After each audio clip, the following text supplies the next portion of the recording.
Salam əziz MİQV sertifikasiyaya hazırlaşan müəllimlər. Mən bugün sizə yeni mövzulardan olan pozitiv intizam və bərpa edici yanaşma mövzusunu izah edəcəm.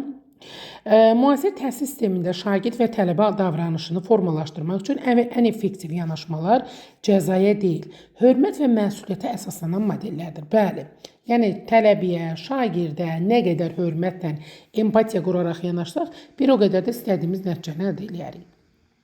Bu iki yanaşma, pozitiv intizam və bərpa edici yanaşma davranışın kök səbəblərini araşdırır, münasibətləri gücləndirir və öyrənəni sosial-emosional baxımdan inkişaf elətdirir. Bəli, yəni özünü qarşı tərəfin yerinə qoyursan, hisslərini bir-birindən danışaraq bir növ yumuşaldırsan, hörmət, məsuliyyət, hamısı bunlar bir növ aqressiyanı azaldır.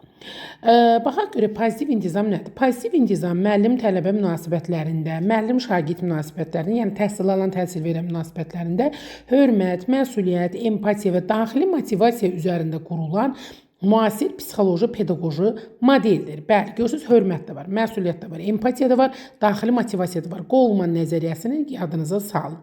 Goleman nəzəriyyəsində emosional İntellekt nəzəriyyəsində nə vurğulanır?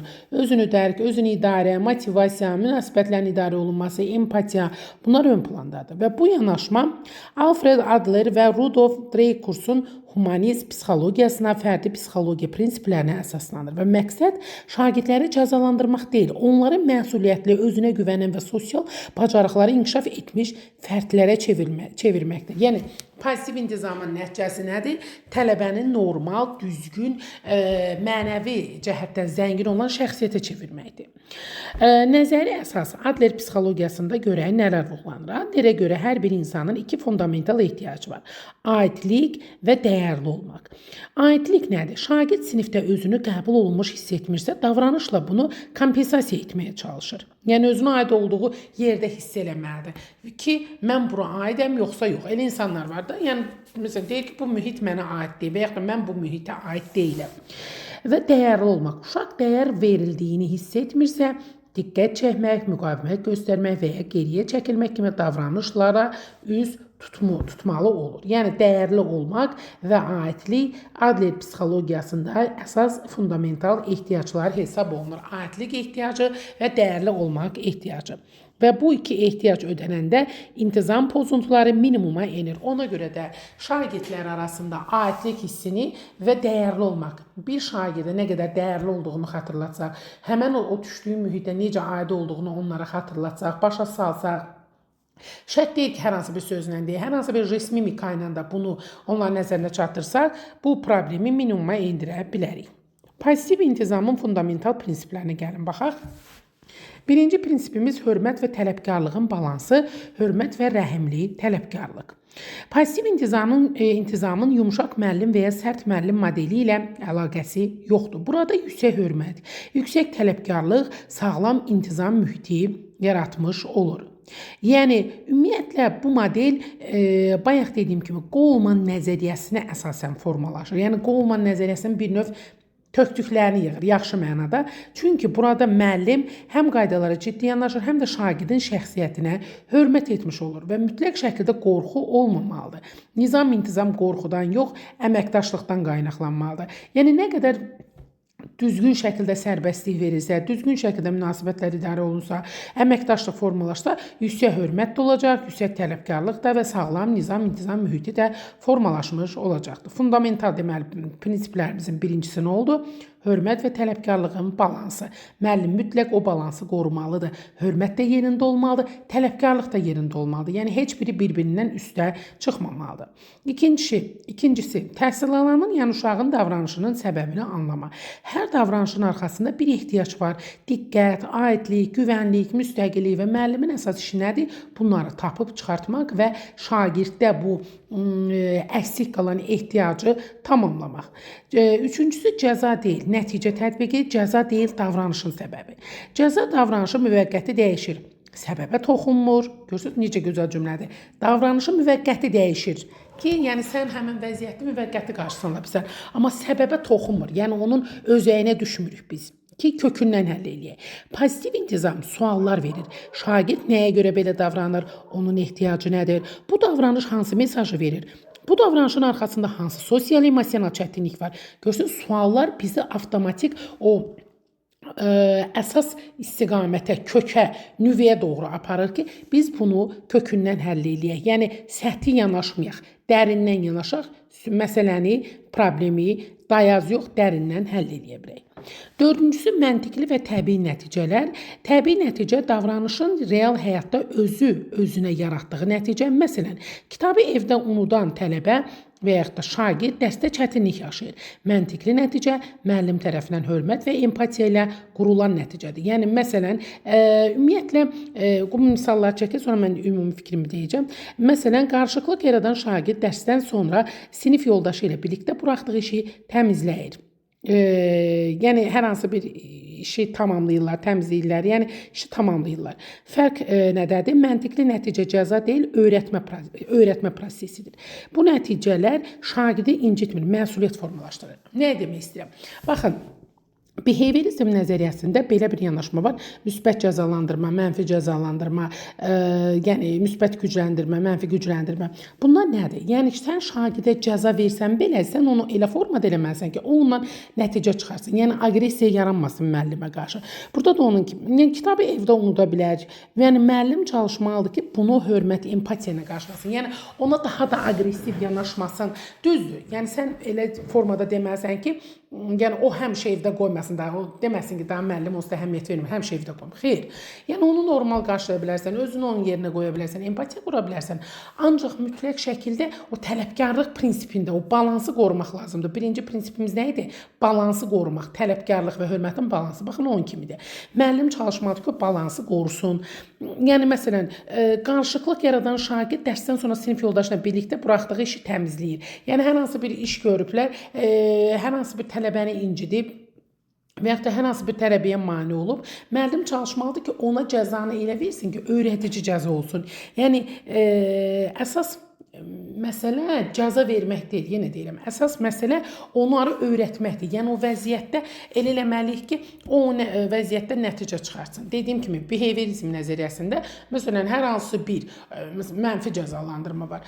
Şagird həm sinfi dağıdır, həm ya hamı ilə nə bilim kağız atır, nə edir? Müəllim dərsdən sonra onu saxlayır, ona əlavə işlər verir. Ona əlavə işlər verirsə, məsələn, deyir sinfi təmizlə, əlavə iş verirsə, bu olur müsbət cəzalandırma. Mənfi cəzalandırma odur ki, məsələn, şagird kağızlar atır, neyini, yəni sinif yoldaşlarını incidir. Sən onu, məsələn, muzeyə aparmaqdan təcrid edirsən, onu hər hansı bir tədbirə aparmısan, olimpiyada aparmısan, nədənsə onu məhrum eləyirəmsə, bu olur mənfi cəzalandırma. Amma əlavə bir iş verirəmsə, cəzasının üstünə əlavə bir iş verirəmsə, olur müsbət cəzalandırma. Amma minusunu da belə bir növ yenə bir nədənsə təcrid eləyirəmsə, yenə bir minusluq, 2 dənə minus varsa, bu olur mənfi cəzalandırma. Burada da onun kimi. Yəni sadəcə bu burada vurğuluyur ki, mənfi cəzadan çox müsbət cəzanı eləyin. Yəni öyrətmə məqsədli olsun. Burada mənfi cəzadan çox müsbət cəzadır dediyim kimi. Əlavə məsələn, şagird dibçəkləri qopardır. Müəllim dərsdən sonra onu saxlayır, deyir ki, onun torpaqlarını, dibini təmizlə, yəni əlavə iş tapşırır. Bu olur müsbət cəzalandırma. Sonra müsbət dil və yönləndirmə. Etmə yox. Gəlin belə edək. Sən həmişə yox. Bu davranışın nəticəsi nə oldu? Yəni müəllim düzgün şəkildə istiqamətləndirməlidir. Məsələn, o həmişə deyirlər, psixologiyada da belə bir anlayış var. Məsələn, pisəm deməli deyilsən, yaxşı deyiləm deməlisən. Çünki pis həm sözünün içində avtomatik beyin o pis sözünü qəbul edir. Sənin pis olduğunu özünə qəbullandırır. Amma yaxşı deyiləm də, görürsünüz, yaxşı deyiləmlə pis sözü eyni şeydir. Ancaq yaxşı deyiləm deyəndə orada sən yaxşı sözünü beyninə ötürürsən, beyin avtomatik onu qəbul edir, deyir, aha yaxşı, yəni yaxşıyam. Özünü yaxşı deyiləm desən belə, özünü yəni az da olsa, cüzi də olsa yaxşı hiss edirsən. Burada da onun kimi etmə yox, gəlin belə edək, bunu birlikdə edək. Yəni çalışmaq lazımdır ki, həm əmrlə yox, həm də ki, sırf avtoritar rejimin sözlərindən istifadə eləməyək, demokratik üslubdan yararlanaq. Sonra sinif icmasının yaradılması, demokratik sinif idarə etməsi. Şagirdlər qaydaların hazırlanmasında iştirak edir. Komanda işləri və konsensus aidlik hissini gücləndirir. Şagird davranış qaydalarının formalaşmasında iştirak edir. Bu proses aidlik və məsuliyyət yaradır. Qaydaların müəllim tərəfindən diktə edilməsi deyil, birlikdə hazırlanması daha təsirlidir. bizim sinfin dəyərləri hansılardır? Hər kəs üçün ədalətli qaydalar necə ola bilər? Yəni müəllim çalışmalıdır ki, dediyim kimi mütləq şəkildə vəhdət halında olmalıdır. Müəllim şagird, şagird müəllim münasibətləri birlikdə olanda istədiyimiz demokratik mühitdə formalaşmış olur. Yəni komanda ruhu yaranmış olur sinifdə. Demokratik sinif idarə etməsi budur. Sinif icması odur ki, yalnız müəllim desin, tələbə dinləsin, şagird dinləsin, yox. Hər ikisinin fikri dinlənilməlidir. Sonra 7-ci prinsipimiz özünü idarə və sosial emosional bacarıqlar. Pasiv intizam Kessel çərçivəsi ilə uyğunlaşır. Özünü dərk, yəni Goleman nəzəriyyəsindəki kimi. Özünü dərk, özünü tənzimləmə, empatiya, qərar vermə, sosial emosional bacarıqların inkişafı, pasiv intizam Kessel çərçivəsi ilə birbaşa üstə düşməkdədir. Özünü dərk, özünü idarə. Ümumiyyətlə, bura Golemanı da gərək qeyd edərdim ki, çünki bu çərçivə Kessel çərçivəsi ilə Goleman nəzəriyyəsində özündə əks elətdirir. Ümumiyyətlə, mən deyərdim ki, nəzəriyyələrin içində ən güclüsü Goleman nəzəriyyəsi. Çünki emosional intellekti formalaşdıran məhz həmən nəzəriyyədir. Yəni, bu bacarıqlar olmadan davranış idarə etmək mümkün deyil. Mütləq şəkildə hal-hazırda məntiqi təfəkkürdən yox, yaradıcı təfəkkür ön plandadır. Yəni, IQ səviyyədən çox emosional intellektin intelligence quality'dir. Yəni, məntiqi düşüncədən çox, sənin zehnindən çox, sənin emosional bağların, insanlarla necə emosional bağ qura bilirsən, ünsiyyətini formalaşdıra bilirsən, onlar ön plandadır. Deməli, pozitiv intizamın fundamental prinsipləri hansılar oldu? 7 dənə. Hörmət və tələbkarlığın balansı, hörmət və rəhimli tələbkarlıq, uşağın davranışının səbəbini anlama, cəza deyil, nəticə tətbiqi, cəza deyil, davranışın səbəbi, məntiqli və təbii nəticələr, müsbət dil və yönləndirmə, sinif icmasının yaradılması, demokratik sinif idarə etməsi, özünü idarə və sosial emosional bacarıqlar. Sonra şagird davranışlarının 4 səbəb modeli. Dreykus modelidir. Pozitiv intizamda davranış pozuntularının 4 əsas psixoloji motivi var. Baxaq, diqqət çəkmək, güc nümayiş etdirmək, qisas almaq və ümidsizlik, özünə inamsızlıq. Diqqət çəkməkdə məsələn, şagird məni görün prinsipindədir. Müəllim daha çox müsbət diqqət göstərir. Güc nümayiş etdirməkdə. Birinci oxuya sonra fikrimi izah edəcəm. Güc nümayiş etdirməkdə şagird məni idarə edə bilməzsə müəllim münaqişədən çıxır, əməkdaşlığı artırır. Qisas almaqda şagird deyir, məni incitdiniz, mən də incidərəm, müəllim münasibətləri bərpa edir. Ümidsizlik və özünə inamsızlıqda şagird mən bacarmıram deyir, müəllim kiçik uğurlar və mərhələli tapşırıqlar verir. Buradan görürük ki, şagird aqressivdir, müəllim ancaq sülh yoluna doğru gedəndir. Yəni, diqqət çəkməkdə, güc nümayiş etdirməkdə, qisas almaq, ümidsizlik, inamsızlıq, yəni pozitiv yanaşmada bu davranış, 4 dənə davranış pozuntusunu müəllim hansı sözlərlə empatiya quraraq, müəllim daha çox müsbət diqqət göstərməklə, yəni ona necə deyək, həm düzgün diqqəti göstərir, həm onun əməkdaşlığını artırır, həm münasibəti bərpa eləyir, həm kiçik uğurları dəyərləndirir. Yəni nə qədər bu mənfi hallar olsa belə müəllim çalışmalıdır ki, bu məqamları müsbət şəklə yönləndirsin, müsbət istiqamətə yönləndirsin. Yəni pasiv intizamda bu 4 davranış pozuntusunu əsas həll yolu empatiya və münasibətlərin düzgün idarə olunmasıdır. Bərpa edici yanaşma. Bərpa edici yanaşma konflikt və intizam pozuntularında cəzanı deyil, zərərin bərpasını, münasibətlərin düzəldilməsini və məsuliyyətin öz üzərinə götürülməsini hədəfləyir. Görürsünüz, cəzanı yox, cəzanı təsdiqləmir bu. Çalışır ki, zərər bərpa olunsun, münasibətlər idarə olunsun. Məsuliyyət öz üzərinə götürürsən, sən onu həll eləməyə çalışsan, hədəf qoysun qarşısına. Bərpa edici yanaşma cəzanı deyil dediyimiz kimi, zərərin bərpası. Tərəflər arasında dialoqun ön planda tutur ki, münasibətləri düzgün şəkildə tənzimləsin və bu model təhsildə, psixologiyada, hüquq sistemində geniş istifadə olunmaqdadır. Çünki dediyim kimi, hər kəs öz fikrini deyə bilər, hər kəs özlüyündə haqlı ola bilər. Amma məqsəd nədir? Münasibətlər tənzimlənsin. Məsuliyyət düzgün şəkildə hər kəs üzərinə bərabər şəkildə düşsün. Zərər bərpa olunsun, tərəflər arasında dialoq qurulsun. Əsas məqsəd budur. Yəni, keçələsə nəsən keçər. Məqsəd budur ki, zərər bərpa olunsun, problem olmasın. Əsas odur ki, tərəflər arasında dialoqda formalaşsın. Əsas məqsədlər nədir? Zərəri tanımaq, məsuliyyəti qəbul etmək, münasibəti bərpa etmək və gələcək davranış üçün öhdəlik götürmək. Əsas məqsədlər bərpa-edici yanaşmada bunlar oldu.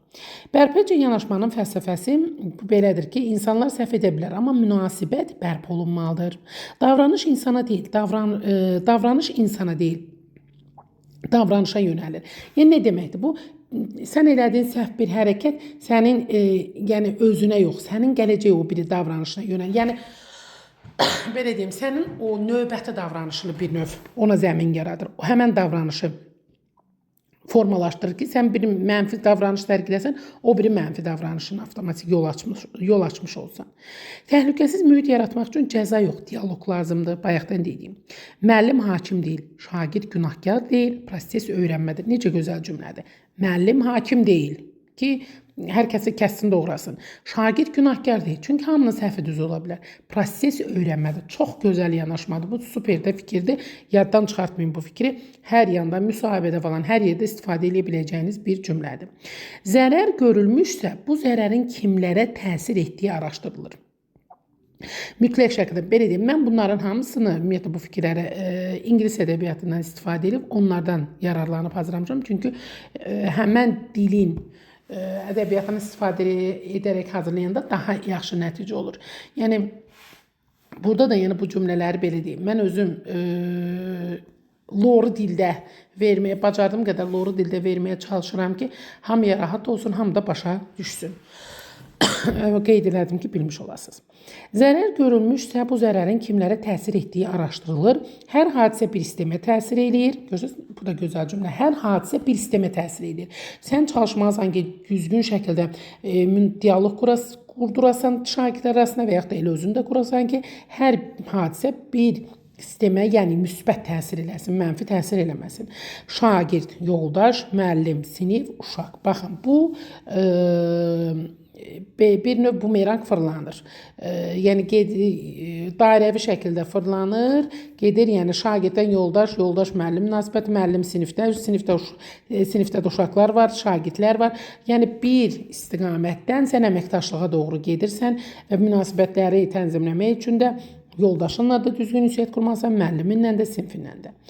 Bərpa-edici söhbətin strukturu belədir ki, nə baş verdi? Şagird hadisəni danışır. Bu kimə təsir etdi? Necə təsir etdi? Şagird öz davranışının nəticəsini dərk eləyir. Sən nəyi fərqli edə bilərdin?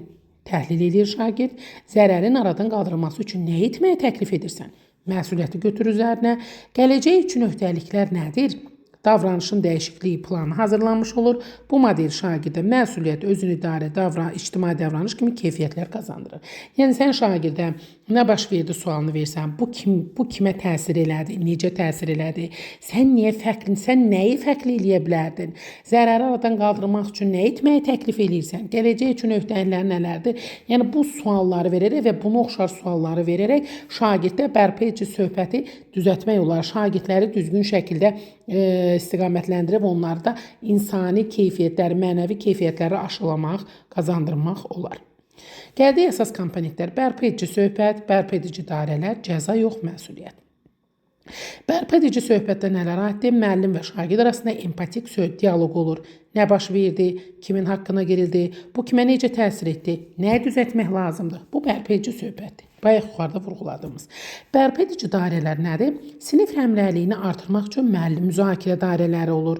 Hər kəs öz fikrini təhlükəsiz şəkildə bildirir. Zərərin bərpası üçün fəaliyyət formalaşır. Könüllü üzrxahlıq, sinifə yardım, münasibətlərin yenidən qurulması üçün əməkdaşlıq, yəni burada əməkdaşlıq şəklində olur. Cəza yox, məsuliyyət. Şagird nəyə görə cəzalandırıldığını deyil, necə düzəldə biləcəyini düşünür. Çalışmaq lazımdır ki, şagirdi cəzaya yox, məsuliyyətə cəlb eləyəsən. Sonra hər iki modelin ortaq cəhətləri: pozitiv intizam, bərpa-edici yanaşma və ortaq paradigma.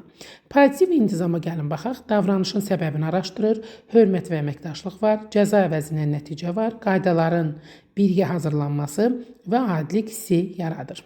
Bərpa-edici yanaşmada isə zərərin səbəbinin mahiyyətini araşdırır, münasibətin bərpası yer alır, cəza əvəzinə məsuliyyət var, qaydaların birgə gözlənilməsi, birlik və icma hissi yaradır. Ortaq cəhətlər isə ikisində də empatik anlayış var, ikisində də sosial və emosional öyrənmə var, ikisində də cəzalandırma mədəniyyətinin dəyişməsi var, birində cəza əvəzinə nəticədir, birində cəza əvəzinə məsuliyyətdir. İkisində də demokratik sinif var, ikisində də insan mərkəzli təhsil var. Yəni ki, pozitiv intizam məntiqli nəticə yaradır. Bərpa-edici yanaşma zərərin bərpasına fokuslanır. Pozitiv intizam demokratik sinif qurur, bərpa-edici yanaşma isə münasibətləri bərpa edir. Pozitiv intizam sosial-emosional bacarıqlara inkişaf elətdirir, bərpa-edici yanaşma isə empatiya və məsuliyyəti gücləndirir. Pozitiv intizam davranışın qarşısını alır. Bərpa-edici yanaşma isə hadisədən sonra düzəlir. Pasiv yanaşma profilaktikdir. Bərpa-edici yanaşma isə reabilitasiyadır. Çox gözəl, yəni bu cümlələri ümumiyyətlə yaddan çıxartmayın ki, bunların arasındakı fərqləri görə biləsiniz. Deməli, pozitiv intizam məntiqli nəticə yaradır ki, sən sonda bu nəticəni əldə edin. Bərpa-edici yanaşma adı üstündə bərpa, zərəri bərpa eləməyə odaklanır, fikrini cəmləyir. Nəticəyə cəmləmir, bərpa olunmağa cəmləyir. Pasiv intizam demokratik sinif qurur. Yəni, hər kəs öz fikrini deyə bilsin. Bərpa-edici yanaşma münasibətləri bərpa edir ki, arada problem olmasa münasibətli. Yəni, bərpa-edici yanaşmada əsasən bərpa ön plandadır. Müasir təhsil sistemində tətbiq sahələri deyəndə nə başa düşürük? Bura universitet mühiti, məktəb mühiti, psixoloji xidmət və konsultasiya, liderlik və idarə etmə aiddir. Universitet mühitində dedikdə nə başa düşürük? İntizam məsələlərində şagirdi, tələbəni, təhsil alanı universitetdən və yaxud da məktəbdən uzaqlaşdırmaq əvəzinə dialoq yolu ilə məsuliyyət yaratmaq, müəllim-şagird, müəllim-tələbə, təhsil alan, təhsil verən münasibətlərində etimad mədəniyyəti formalaşdırmaq, kollektiv qaydaların birlikdə hazırlanması, mərkəzlərdə sosial-emosional təlimlərin təşkili, yəni bu, belə deyək, yəni ali təhsil ocağında, orta təhsil ocağında, yəni ki, ümumiyyətlə, ali təhsildə də, orta təhsildə də mütləq şəkildə intizam məsələsi olmalıdır, dialoq qurulmalıdır, məsuliyyət yaradılmalıdır, etimad mədəniyyəti formalaşdırmalıdır, kollektiv qaydalara hamının əməl eləməsi ön planda olmalıdır. Məktəb mühitində, yəni münaqişələrin həlli üçün bərpa-edici dairələr formalaşmalıdır, sinif müqavilələri olmalıdır, tələbə rəhbərliyi, təhlükəsiz sinif mədəniyyəti formalaşmalıdır. Psixoloji xidmət və konsultasiya isə davranışın kök səbəblərinin diaqnozu, Castle əsaslı sosial-emosional təlimləri, emosional tənzimləmə məşqləri, bunlar hamısı psixoloji xidmət və konsultasiyaya aiddir. Liderlik və idarə etmə isə rəhbər-işçi münasibətlərində və yaxud da direktor-müəllim münasibətlərində intizam siyasətinin yumşaldılması, müsbət iş mədəniyyətinin formalaşdırılması, əməkdaşlıq və qarşılıqlı hörmət modelinin olması ön planda olmalıdır. Yəni, bu da müasir təhsil sistemində bu tətbiq sahələrinin önəmli olduğunu vurğulayır ki, ən önəmlisi əməkdaşlıq şəraitində düzgün əməkdaşlıq formalaşdırmalıyıq, empatiya hissi düzgün şəkildə olmalıdır, dialoqu düzgün şəkildə qurmalıyıq, təhlükəsiz mühit yaratmalıyıq. Belə. Sonra müəllimlər üçün praktik alətlər deyəndə nə başa düşürük? Bura inkişaf aləti, yəni davranışın kökünü tap, şagirdin inkişafına fokuslan. Birinci etapımız inkişafdır. İkinci etapımız isə dayan, düşün, hərəkət etdi. Sadəcə ingilis dilində də burada qeyd eləmişik ki, qəbulda ingilis dilində düşmür. Məsəlcə, yəni bu model ingilislərin olduğuna görə, ingilisində də qeyd eləmişəm ki, sizə rahat olsun. Özüm ingilisində demirəm ki, çaşbaş qalmayasınız. Ən əsası odur ki, yəni Azərbaycan dilində bilərsiniz, ingilis dillilərdən yəni oxuyub daha yaxşı qavraya bilərlər. Deməli, dayan, düşün, hərəkət et istiqamətində, alətində nə vurğulanır? Müəllim və şagird özünü tənzimləmə bacarığını tətbiq edir. Dayanır, düşünür, hərəkət edir. Yəni, müəllim-şagird arasında düzgün şəkildə kontakt olur və özünü tənzimləmə bacarığı tətbiq olunmuş olur. Bərpa-edici suallar paketi bu hadisə kimə təsir etdi? Səncə bunu necə düzəldə bilərik? Bu davranışdan sonra nə öyrəndin kimi suallar vermək bərpa-edici suallar paketinə aiddir. Sakit zonada şagird emosiyalarını idarə edib dərsə qadir, sinif müqaviləsində isə tələbə və müəllim birlikdə hazırlayırlar bu müqaviləni, qaydalar, dəyərlər, gözləntilər və məsuliyyət. Deməli, müəllimlər üçün praktik alətlər hansılar oldu? İnkişaf, dayan, düşün, hərəkət et, bərpa-edici paketi, suallar paketi, sakit zona və sinif müqaviləsi. Müəllimlər üçün praktik alətlərə əlavə olaraq bunlar da deyə bilərik ki, emosional bərpa kartlarından istifadə oluna bilər, konflikt analiz cədvəli hazırlana bilər, zərər xəritəsi ola bilər, empatiya dialoqu skripti yarana bilər, nəticə planı, müşahidə forması, sakitləşmə mərkəzi, 5 addımlı özün idarə modeli, bunlar hamısı müəllimin şagirdi sakitləşdirmək üçün, onları adaptasiya eləmək üçün istifadə elədiyi praktik alətlərə. Praktik nümunələrə baxaq. Aqressiv davranış, dərsə gecikmə və tələbələr arasında münaqişə. Aqressiv davranışda, məsələn, tələbə dərs zamanı əsəbləşir və qışqırır. Pozitiv intizamda nələr eləməliyik? Bərpəcə yanaşmada nələr olur? Pozitiv yanaşmada sakit və müsbət dil yaratmalıyıq. Ehtiyac analizi tətbiq eləməliyik. Yəni diqqət, dəyər, yorğunluq, çətinlik bunları aşkar eləməliyik və məntiqli nəticəyə gəlinməlidir.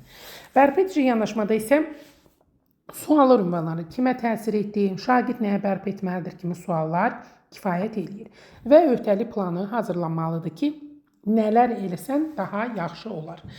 Dərsə gecikmədə isə pozitiv intizamda təbii nəticə olaraq informasiyanı qaçırmaq, yəni belə deyim də, dərsə gəlməyəndə avtomatik sən müəllimin verəcəyi informasiyanı əldən vermiş olursan, informasiyanı qaçırmış olsan və məntiqli nəticə olaraq müəllimlə 2 dəqiqəlik refleksiya olmalıdır ki, yəni nəyə görə gecikdim, niyə gecikdim müəllimə aydınlıq gətirməlidir. Səbəb araşdırılmalıdır. Bunlar pozitiv intizamdadır. Bərpəcə yanaşmada isə sinif axınına təsir ön planda olur, tələbənin öhdəliyi ön planda olur və gələcək plan ön planda olur. Yəni bərpəcə yanaşma belə deyək ki, loru dildə, yəni nə eləsək bunu bir də təkrarlamazsan. Pozitiv intizamda isə müəllim çalışır ki, düzgün istiqamətə yönəlsin. Yəni ikisinin də mahiyyəti demək olar eynidir. Sadəcə bərpəcə yanaşma daha çox tələbənin öhdəliyini ön planda tutur. Yəni gələcəkdə nə eləsə belə hallar bir aşkarlanmaz. Suallar ünvanlayırsan ona. Tələbələr arasında münaqişəni isə pozitiv intizamda belə qeyd olunur ki, empatiya oyunu olsa məsləhətdir, model davranış tətbiq olunmalıdır. Yəni pozitiv intizam adı üstündə müsbət yanaşma, özünü o qarşı tərəfin yerinə qoymaq, empatiya qurmalısan. Bərpəcə yanaşmada isə dairəvi müzakirələr aparılır, zərərin bərpası ön planda olur, üzürlü davranış, əməkdaşlıq. Yəni nə eləsə bu hal bir də təkrarlanmaz. Bərpa eləməyə çalışırıq. Sonra müəllimin rolu yenə nə başa düşürük? Müəllim hakim deyil, bələdçi olmalıdır. Əmr verən deyil, stimullaşdıran olmalıdır. Qorxu yaradan deyil, etibar quran olmalıdır. Cəza verən deyil, zərəri bərpa edən olmalıdır. Dinləyən, empatiya göstərən, nümunə olan lider olmalıdır. Deməli, pozitiv intizam və bərpəcə yanaşma birlikdə tətbiq ediləndə nə olur? Şagirdlər arasında münasibətlər yaxşılaşır, daxili motivasiya artmış olur, öyrənmə mühiti təhlükəsiz, demokratik olur. Sosial emosional bacarıqlar sürətlə inkişaf edir, sinifdə təhlükəsiz və demokratik mühit yaranır, münaqişələr azalır, psixoloji iqlim yaxşılaşır, sosial emosional bacarıqlar inkişaf edir, davranışlar cəza ilə yox, öyrənmə ilə yönləndirilir, davranış pozuntuları azalır. Yəni bir növ emosional intellekt formalaşmış olur, düzgün münasibətlər idarə olunmuş olur, düzgün motivasiya yaratmış olursan, uşaqlar özlərini düzgün ifadə edə bilirlər, özlərini dərk edə bilirlər, empatiyanı düzgün qura bilirlər, buzqıran strategiyasından istifadə edə bilirlər, heterogen qruplardan istifadə edirlər, homogen qruplardan yox. Pozitiv intizam üzrə çox geniş nümunələr də burada qeyd eləmişəm. Bu nümunələrə də baxa bilərsiniz, nümunələri oxuya bilərsiniz. Yəni ətraflı şəkildə onsuz da dərsimizdə qeyd eləmişəm. Yenə də bu nümunələrə baxıb nələr, yəni məsələn birini deyirəm, tələbə qrup yoldaşlarını təhqir eləyir. Pozitiv intizamda təhqir davranışının arxasında qisas hissi ola bilər, bu araşdırılır. Müəllim davranışı fərdiləşdirmir, sən pis uşaqsan demir. Bərpəcə yanaşmada isə təhqir olunmuş tələbənin emosiyası dinlənilir, təhqir edən şagirdin niyyəti aydınlaşır, münasibət bərpa planı hazırlanmış olur. Yəni ictimai üzrxahlıq, hörmət qaydaları kitabçasının hazırlanması və birlikdə fəaliyyət ön planda olur. Yəni burada hər ikisi haqqında nümunələr vermişəm. Yuxarıda qeyd elədiyimiz mövzulara dair, mövzuya aiddir hər ikisi nümunələrdə. Buradan oxuyub testlərini mütləq şəkildə işləmək lazımdır ki, bu mövzunu daha yaxşı qavrayasınız. Uğurlar.